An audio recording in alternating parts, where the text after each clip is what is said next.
Welcome back, WNST, Towson, Baltimore, and Baltimore Positive. We are positively getting you ready for the election, perhaps the aftermath of the election. We've talked so much about it.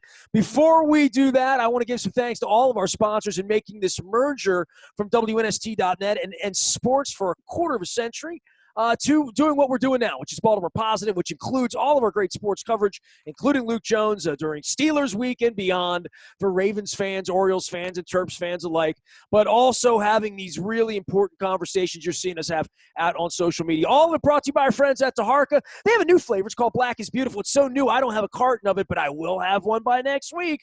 It is the chocolate stout together with the Monumental Brewing Company. This year's the Mint Flicks. Good. Peppermint Bark's going to be better during the holiday season, and if you are a Taharka fan and a Baltimore Positive fan, we're going to have an offer for you during the holidays to save some money and like the Moeller family, because I've been over there for the holidays back before we all had to wear masks, eat pretty well during the holidays as well with our friends at Taharka. Speaking of eating well, I got my El Guapo shirt on here. Catonsville's now open with the great Latin food over there. I had the quesadillas, the margaritas. Get on over there with the carnitas. And across the street, of course, State Fair, where I'm going to be having the chicken and waffles this weekend, hopefully amidst some sunny conditions. Right next door to where Faithley's is bringing those crab cakes from downtown out to Catonsville. They're working it all through, hopefully open early next year. But you can order those Faithley crab cakes, and you can ship them anywhere in the world. Don Moeller, the last time we got together with this guy, we would have said, hey, John, Congressman, we're going to have a plague in a year and a half. Enjoy that crab cake, buddy. Yeah, I think we were having crab cakes, having a good time in what we thought was a fairly normal situation. That was then. This is now. No crab cakes for you, Congressman. Welcome back. Thank you very much, Don, and thank you, Nestor. And I enjoy being on Baltimore Positive. I was looking outside, though, a few minutes ago to see if you had delivered a crab cake to me. So I want you to know I was disappointed that I did not see that. You know what I've learned, though? If I start delivering ice cream, you have to be there to take receipt. That's what they've taught me here, being an ice cream sponsor. We don't deliver the ice cream unless you're there on the porch. So there's not like an Amazon package. I always love the story that you tell, Congressman. You told the last time you were here, maybe some of our listeners didn't catch that episode, about when your brother-in-law comes to town. You know he's missed you guys, but he doesn't come directly to your house. No, he goes straight to Thales and in Lexington Market. That's the route he takes to our house.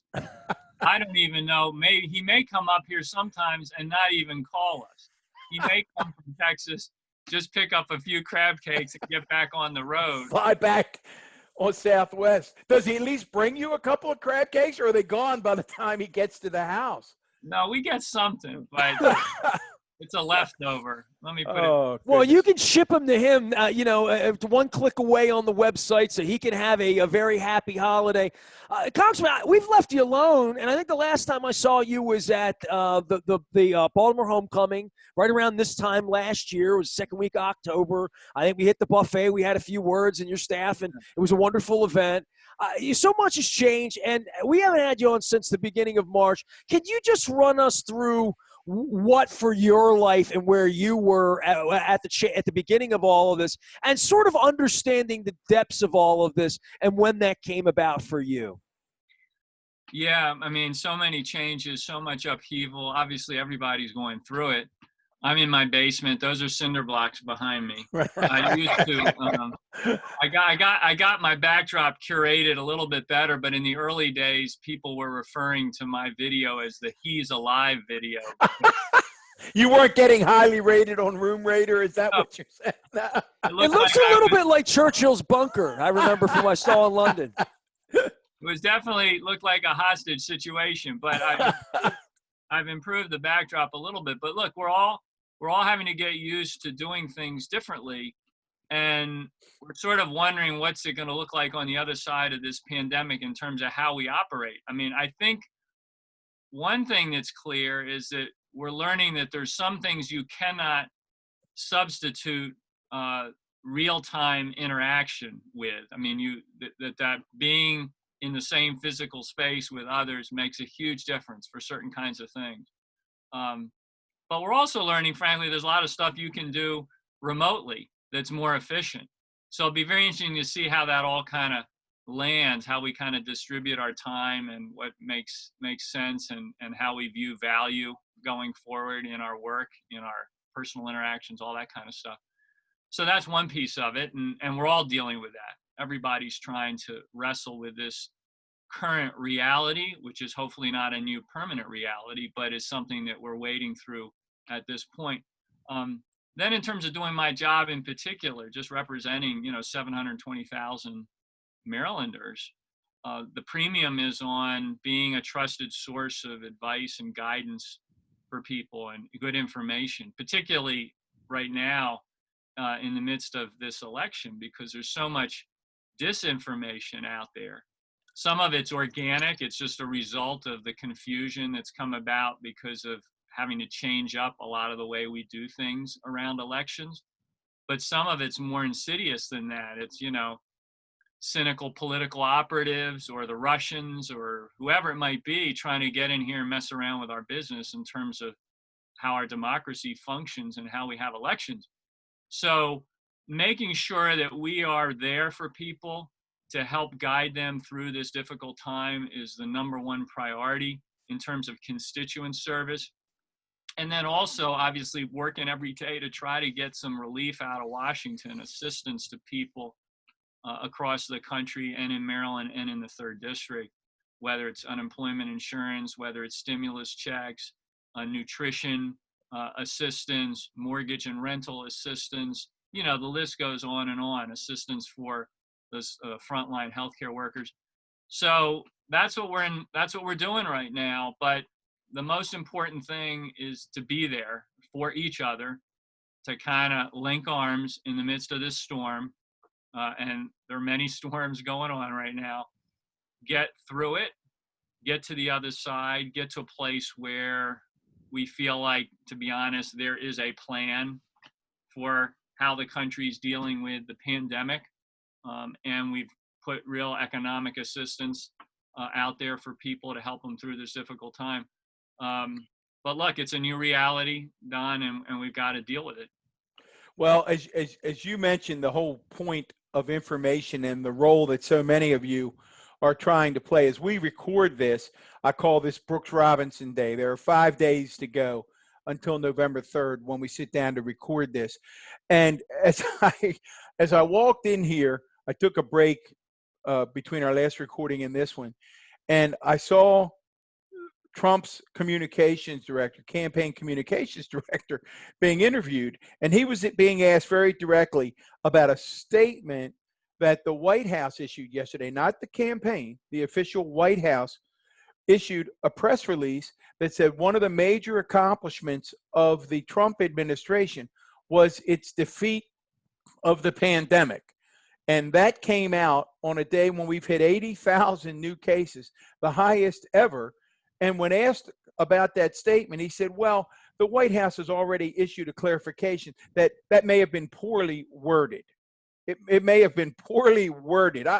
I'm not sure. Nestor had said earlier, Congressman, to one of our guests, it's not that we don't have enough information anymore. It's that we're being flooded with disinformation. The president is living in an alternative reality, and it just gets worse with each passing day. He's in complete denial of the failures of his administration. And that's why there almost seems to be a relationship with, on the one hand, as things get worse, he doubles down on this rhetoric that we've turned the corner, that we're crushing the virus. Well, it looks like the people of Wisconsin realize he's lying to them as their hospitals and their, But I think this is sort of the whole point right now, is that the choice is so clear for the American people in this election. Do you want someone who is connected to reality, is going to tell you the truth, be straight with you, is going to have a plan? Not that overnight we're going to fix this. Nobody thinks that. But we have a choice between a president that's in denial, that tries to divide America, that exhibits a meanness every day just by impulse, That's one choice. On the other hand, we have someone of decency and character who's willing to tell people the truth, who understands we need to put together a plan. And frankly, you know, we had a lot of great candidates running on the Democratic side. And, you know, any one of them, I think, would have been a great president. The thing about Joe Biden is I'm not sure anyone has the combination of empathy and experience that he does. He's had pain in his life. We all know about it. But he's taken that and he's used it to connect to people out there in the country who are feeling pain. And I've been quoting a lot a phrase that Ayanna Pressley, who's one of the new members of Congress from Massachusetts, uses. And she says, the people who are closest to the pain should be closest to the power. And I think that what Biden's going to do is he's going to pull the people in this country who are in pain close to him, and he's going to make policy that's designed to help them deal with that pain and get through this tough time. That's the way he's going to lead. And that's what we need at this moment. We need someone with that kind of empathy and that kind of experience. So if you got that choice on one part of the ballot and you got this Trump guy somewhere else on the ballot, to me, it's very clear what the American people need to do. And I'm hopeful, Don, because the data coming back is suggesting all kinds of things. First of all, almost 70 million Americans have voted. We're at October 29th. We're over 50% of what the turnout was in the 2016 election. So people are taking it seriously. Secondly, young people are coming out, we think, at levels we've never seen in recent memory. So they're taking it seriously. They've connected the dots. They understand all the stuff they care about, whether it's racial injustice or it's climate change or it's gun safety, that connects to who runs the show. So they're coming out. Also, as of 3 or 4 days ago, the numbers must be higher now, but I saw a statistic that 2 million people, Democrats, who stayed home last time in 16, have already voted in this election. So people who understand they made a mistake by sitting out the last election, they're not making that mistake this time. So the signs are hopeful that America is going to fire this president. And, you know, during the Democratic convention, I was saying to our delegates that, you know, that was the one that wasn't on the White House lawn, right? That was not. It was not. No, that was the other one. I'm just making sure. But you know, if Trump wins another term, then he leaves because he's term limited. So right now, we have the opportunity to actually fire him. Like, this is the opportunity to fire this guy.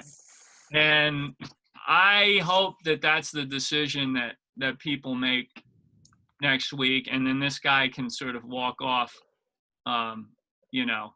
But we're going to use that. Do you think he'll walk off, by the way? There's been a lot of conjecture about that. How do you think this goes? Because I promise you, I've seen the movie. It was called Wag the Dog. At about 10 o'clock on Tuesday night, he's going to declare victory, right? Let's see what happens. I mean, you know, there are states that are counting their votes now that are consequential, Arizona, Florida, and so forth. So they're going to be in a position, even with a lot of the mail-ins, to point to, you know, significant tally early.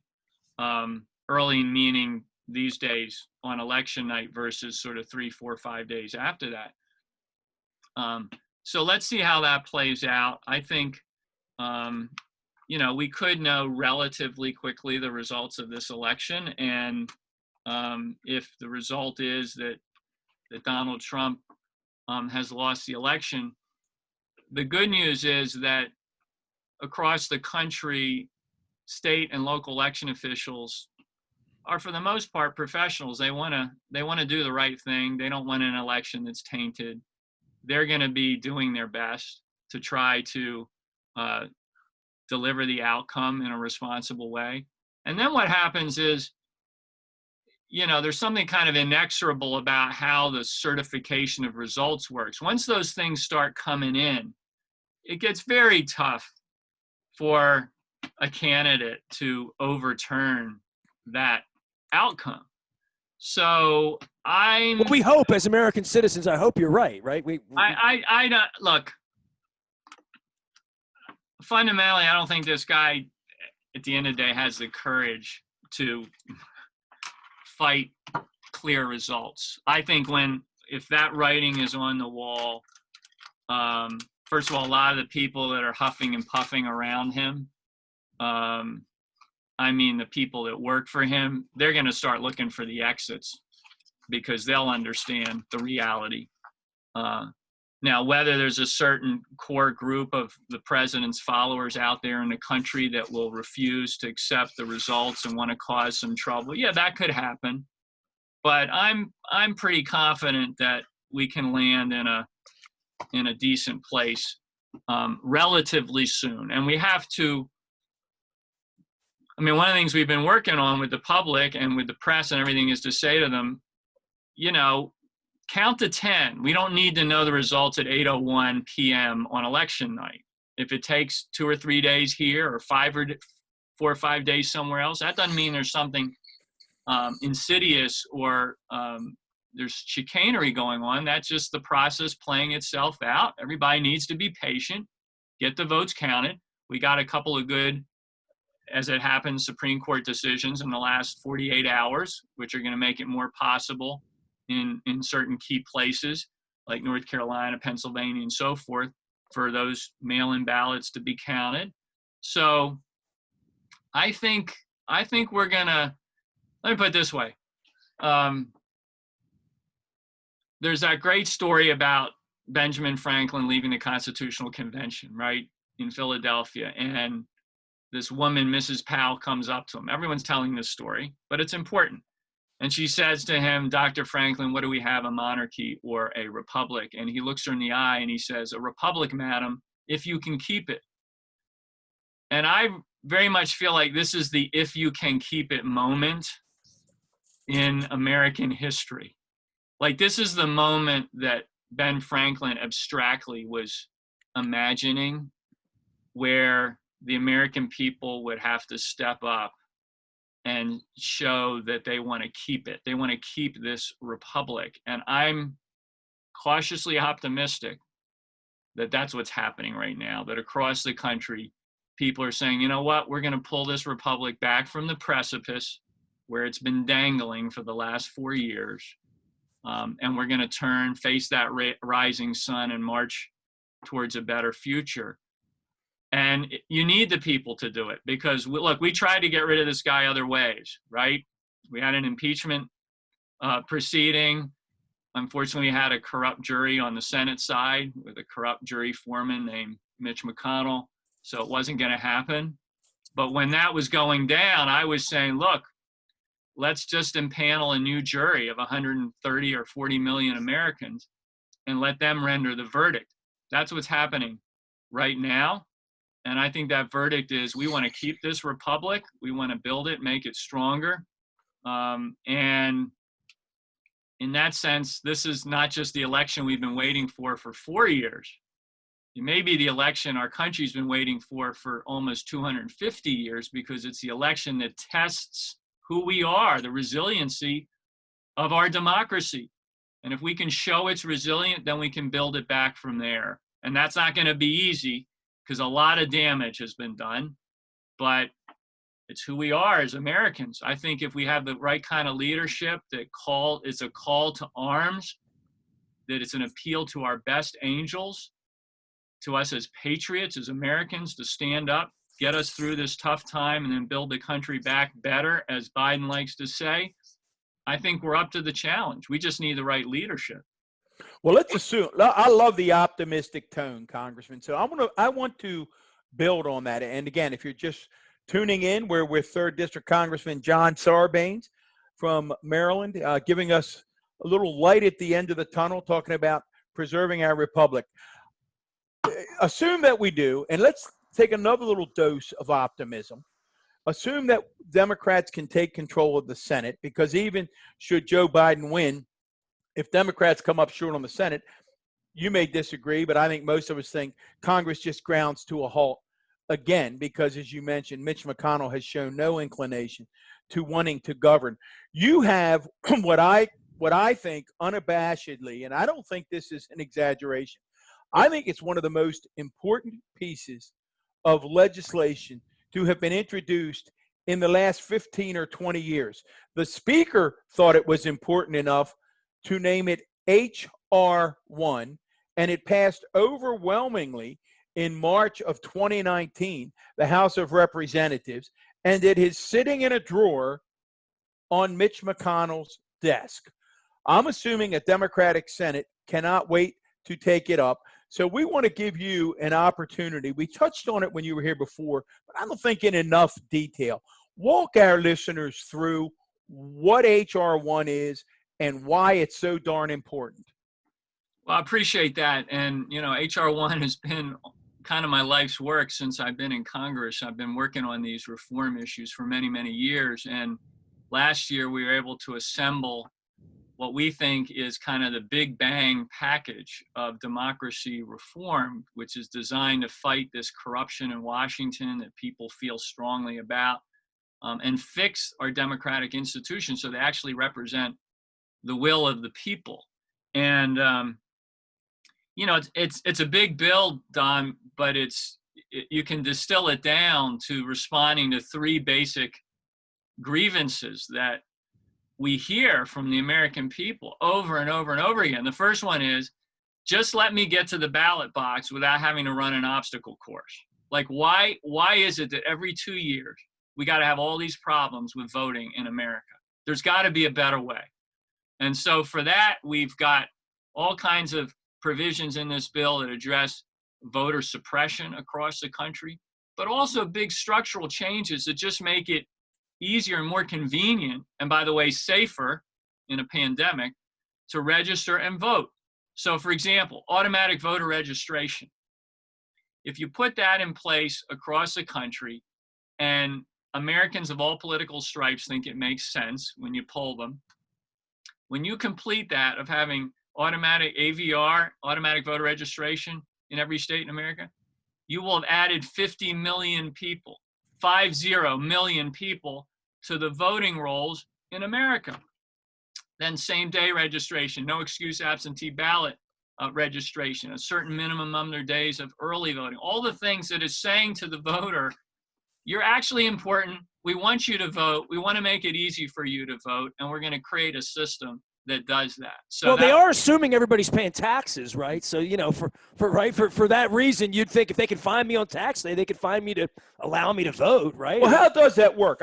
Nestor, I actually like that question in this sense. Well, not everybody has a passport. Not everybody has a driver's license. Well, you know, like, what does everybody have, right? Well, that's why I want to turn to the congressman.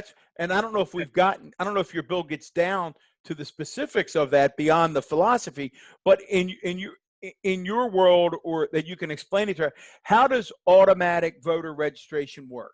The way it works, and you know this, Don, because you've been in local government, there's all kinds of interactions that government or quasi-government agencies have with the public where they collect a certain amount of information in that process. It can be when you go to get your license. It can be when you go to a social services agency. There's all kinds of things.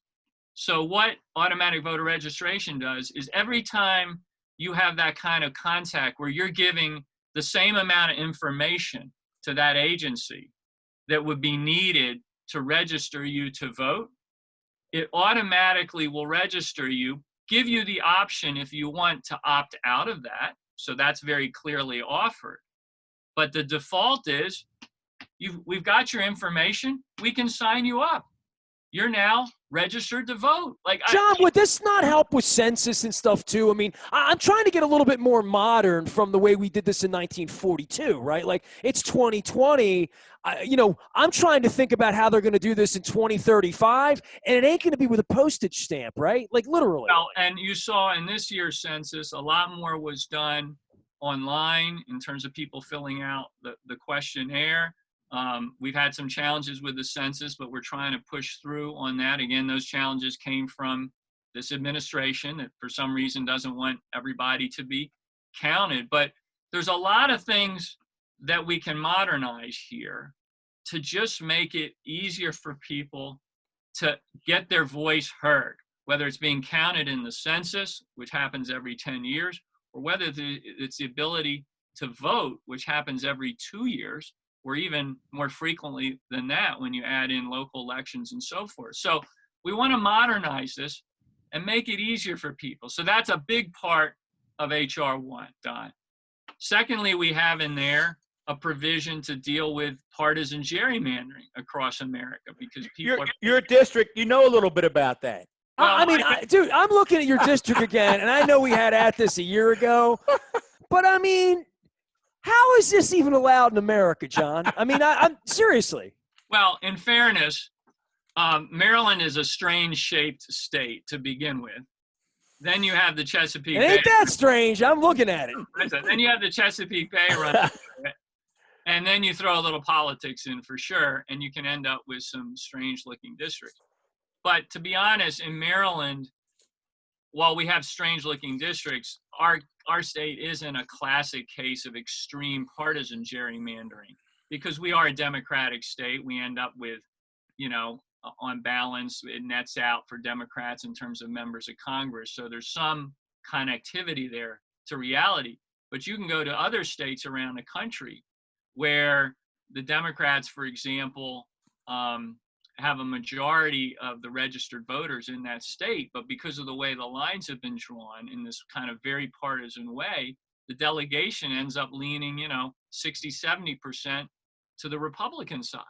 So we need to make it so that the maps are more fair, they're more representative, they're more respectful of the people. And a lot of folks are angry at this idea that the politicians pick the voters instead of the other way around. That's kind of the shorthand way of talking about this. So we've got provisions in HR 1 that would create a more objective, independent standard for drawing these congressional districts across the country in every state, because you got to fix it everywhere or you're still going to have a lot of politics in the mix. So that's an important piece. Well, stay on that one before you leave, before you go to 3. Stay on that one for a second, Congressman. And we are with Congressman John Sarbanes, 3rd District of Maryland. It's funny. I just got beat up last night in a back and forth on social media with one of my former students who wanted to basically say, all you dumb Democrats, you gerrymander this. And my answer was yours, that Democrats are absolutely for addressing gerrymandering, but they recognize it needs a federal solution. It can't be state by state so that it has some equity. The other thing, and I know you've seen all of the numbers, correct me if I'm wrong before you go to number 3. I think the same is true with the idea of universal voting, but I know on gerrymandering, that polls off the charts in a bipartisan fashion, right? Fixing that. Yeah, let me just say this. Everything I'm going to tell you that's in HR 1 polls at 75% and up in the country. This is not right.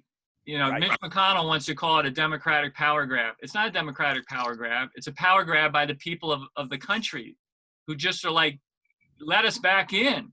That's all we're asking. So that's what all of this is about. It's just respect for the average person out there who's fed up and feel like they have been kind of pushed to the margins of their own democracy, which is largely true if you look what's happened over the last few years. So here's some other things that we do in there. We got to protect our election system against foreign interference. So we have a whole set of provisions there because we've seen the efforts in 16 and the Russians are back again in 20 and so forth to kind of hack into our election systems. We need the basic infrastructure of our elections to be strong. So that's like making sure there's paper ballot backup in all elections across the country, things like that. So that's just kind of preserving the strength and integrity of how the mechanics of our elections operate. but also like guidelines for digital platforms on making sure there's more transparency on who's spending money on political ads on those platforms. You know how we do with television. You have to stand up at the end of an ad and say, I approve this ad, this statement or whatever. I'm John Sarbanes, and I approve this message. Approve this message. We need a similar kind of sort of disclaimer or stand by your ad standard in terms of digital platform ads, so that people know where this is coming from and you can't kind of hide those sorts of things. So we have that in place. The next thing is that we hear from people, again, pretty basic, is they say to us, when you go to Washington, behave yourselves. Like, why is that so hard? Be ethical, be accountable, be transparent, respect us, act right. So we have a whole set of reforms in there that goes straight to that question, like address conflicts of interest, put code of ethics in place, not just for the White House and the executive branch, but for members of Congress, for the judiciary, the Supreme You mean things Court. like selling off stock before a plague, that sort of thing? Exactly right. So people just want us to be honest when we get there. And look, the average person starts out pretty cynical about that anyway. They think oftentimes everyone's a scoundrel who's in politics. So it's a heavy lift, but there's things we could do to improve there. And we've obviously seen in this administration, we have a president. He wasn't even inaugurated yet, Don. He hadn't even taken office, and he's making statements that say a president of the United States can't have a conflict of interest. So he's sending a message to everybody he's going to hire and all the kind of political rank and file around him. Hey, if you want to step over the boundaries of ethics, go right ahead, because I'm going to be your number one cheerleader on this. He's demonstrated an ethical blindness of kind of epic proportions over the last 4 years. So we got to fix that. And then the last thing we hear from people, and we tried to design a real response to that, is when you get to Washington, don't get tangled up in the money. Remember who sent you there. Continue to represent our interests. And this comes from people having seen over and over again that politicians get to Washington, they get captured by the big money and the special interests. And before you know it, they're carrying out their agenda instead of carrying out the agenda of the American people. And people are just fed up with that. They want us to fix that. So we have provisions to create more disclosure of where this dark money's coming from. We stand up a system of small donor matching to fund congressional campaigns, like what Baltimore County, by the way, is trying to achieve right now, and other jurisdictions across Maryland have done and across the country. What does that do? It lets the people feel like, hey, we own this system, and it will answer to us. It will be a government, like James Madison said, that's dependent upon the people alone, not on the big money and the special interests. But here's the other thing it does. And we've seen this at the state and local level. Why not have it at the federal level too? It allows different kinds of candidates to run and be successful, because you don't have to know people with a lot of money and deep pockets in order to be competitive as a candidate. If you collect small donations, you get matching funds, you can actually run a pretty good campaign, and you can compete and you can win. And we've seen that at the state and local level across the country. We want to do that for Congress too, because we want to bring a broad, diverse set of candidates to Washington to represent the voice of the people. So that's it. Let us get to the ballot box. Clean up your act in Washington. Don't get taken hostage by the money. Remember where you came from. That's H.R. 1. And here's what we're going to do. If we get this trifecta, and that's what we're hoping for, and Democrats have the opportunity to do some things quickly, we want to move as fast as we can with this. My mantra is keep it together, keep it strong, and keep it moving. And the other thing I say is we did the dress rehearsal last year in the House. We got it passed in the House because we had members of Congress who wanted to do it. They were committed and they delivered in the first 100 days. So what I say to people is the H.R. 1 bag is packed. It's by the front door. If we get the trifecta, we got to grab it and go before McConnell and his zombie crowd try to take us down. So that's the agenda out of the gate. Now, obviously, getting relief and assistance to the American people, which we've been working on for months now with the HEROES Act, that occupies its own territory of priority. That's the first thing.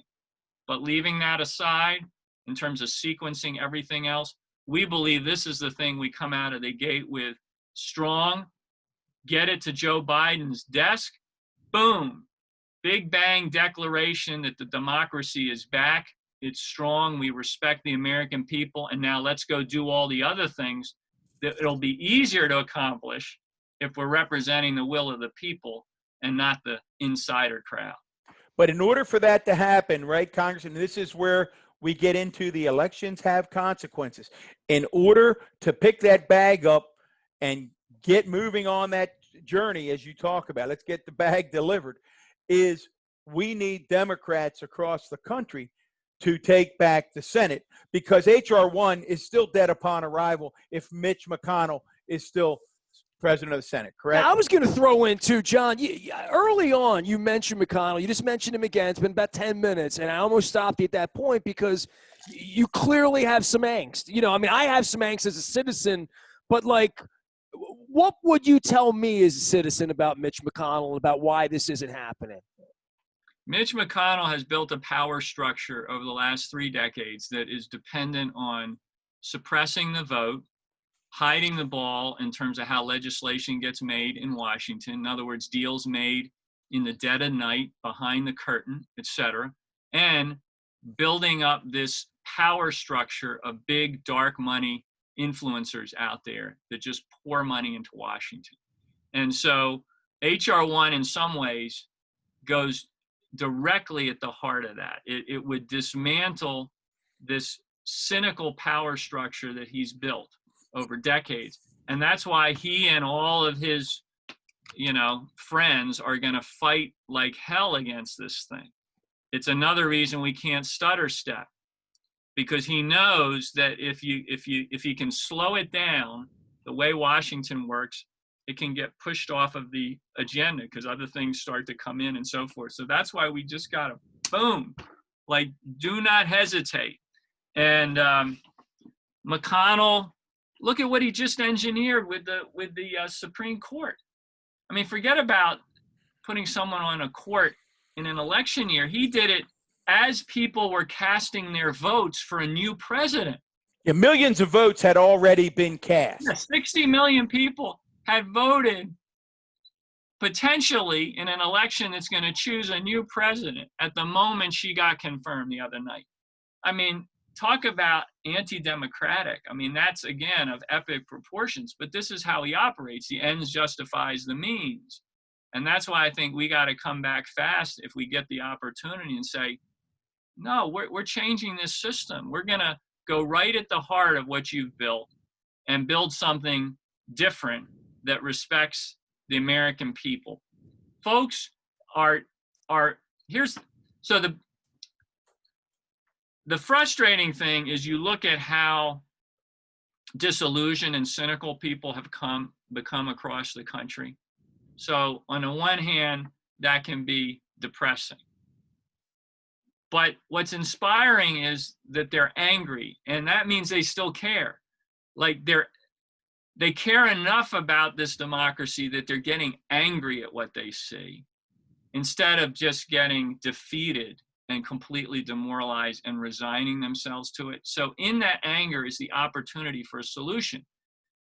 But we got to give them a solution that makes sense and is restorative. What Trump did in 2016, he found that anger of people who looked at Washington and felt disrespected. And he offered them a solution. His solution was to come to Washington, break furniture, and burn the place to the ground. And what we did, and if the story had ended there, it would have been pretty bleak. But in 2018, what happened?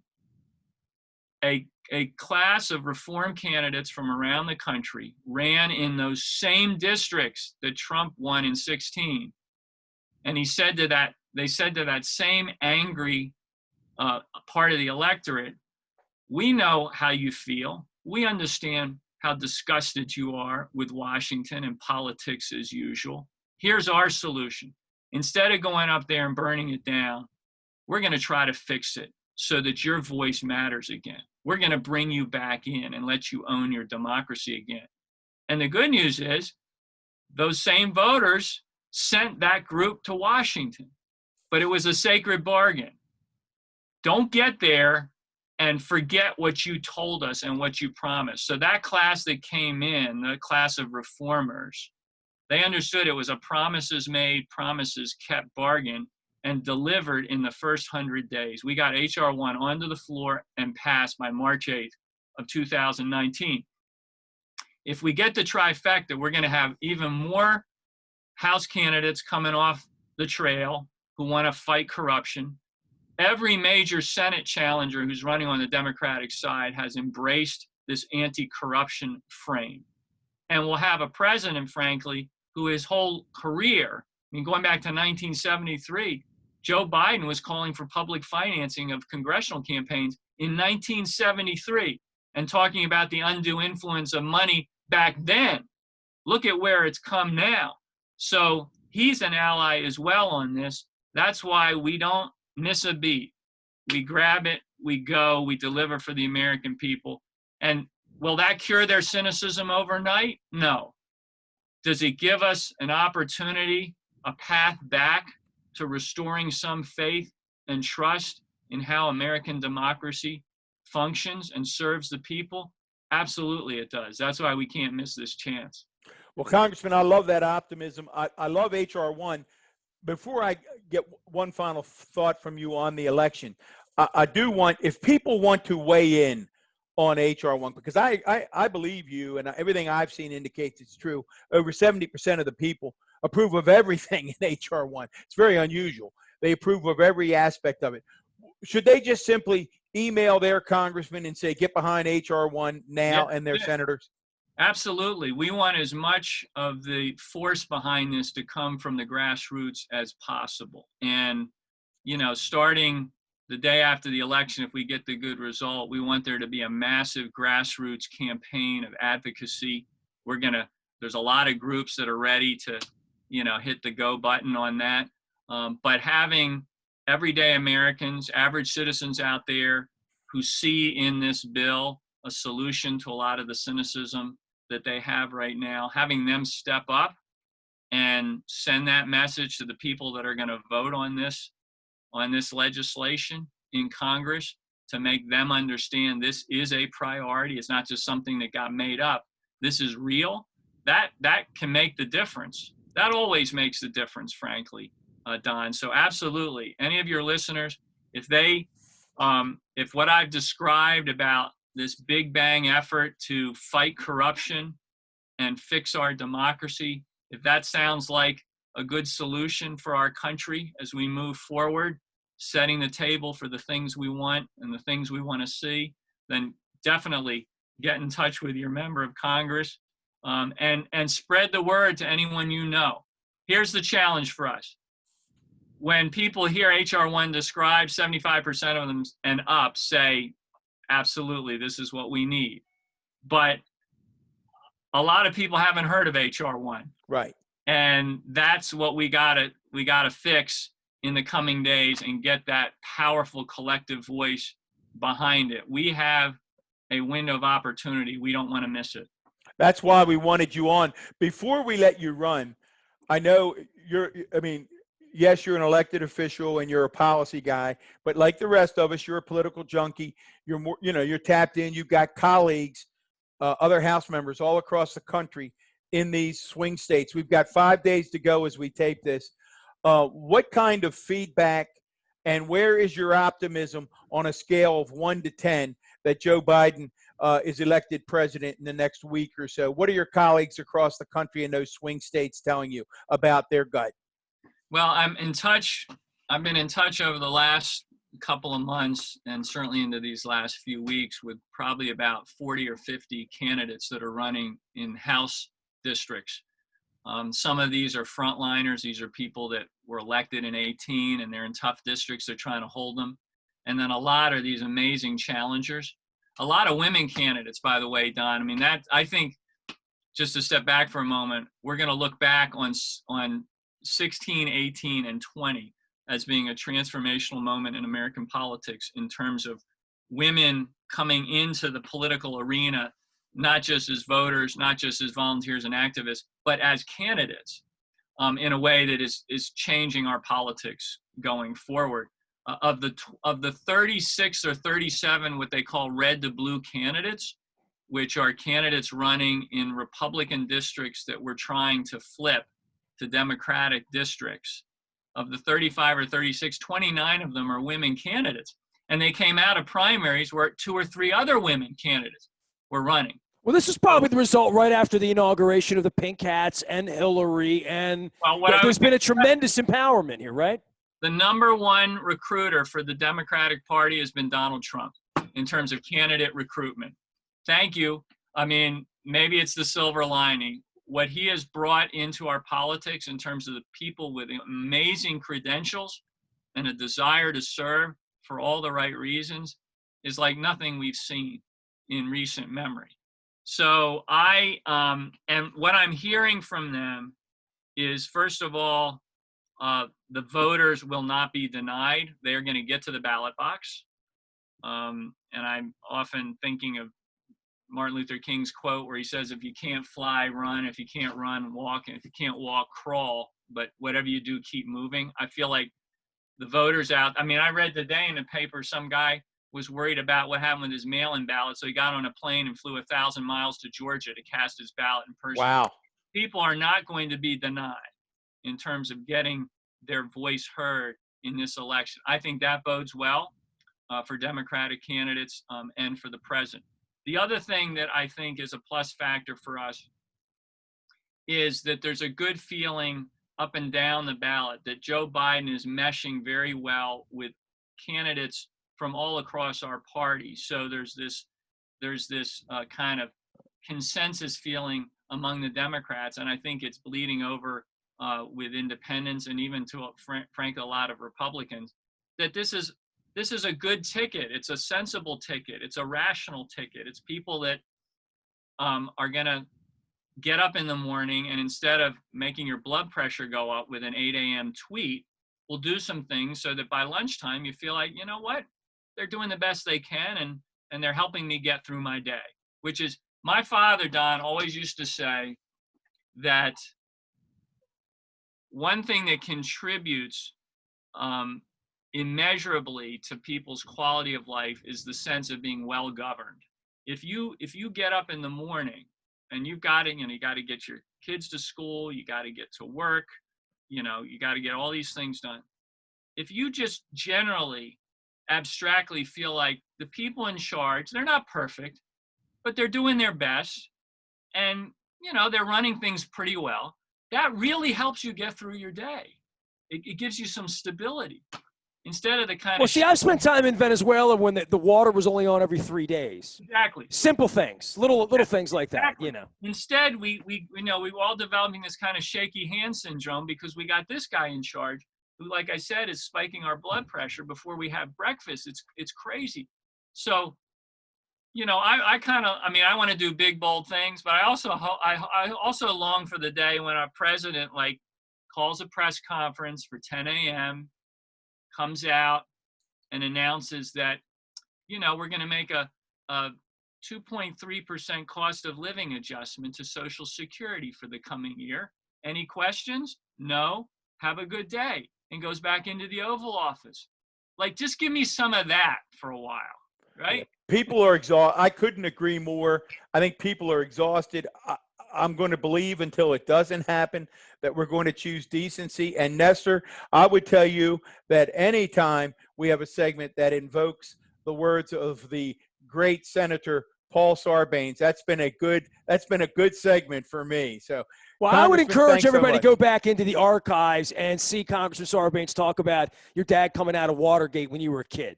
I remember those stories, and I hope somewhere there's a little Sarbanes or someone who's going to grow up to be a congressman for Dad maybe 6 months from now, carrying some legal clipboards out the other side for all the sins that I hope are not pardoned. over the first 47 months or thereabouts, right? Got it.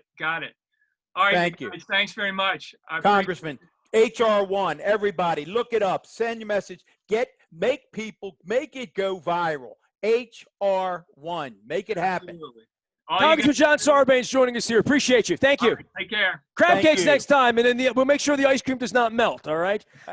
Thank you, Congressman. On behalf of former Baltimore County Executive Don Moeller, and on behalf of all of our WNST sponsors, we are WNST.net, AM 1570, and merging in all the sports with our politics, with our news, and with everything that's Baltimore positive.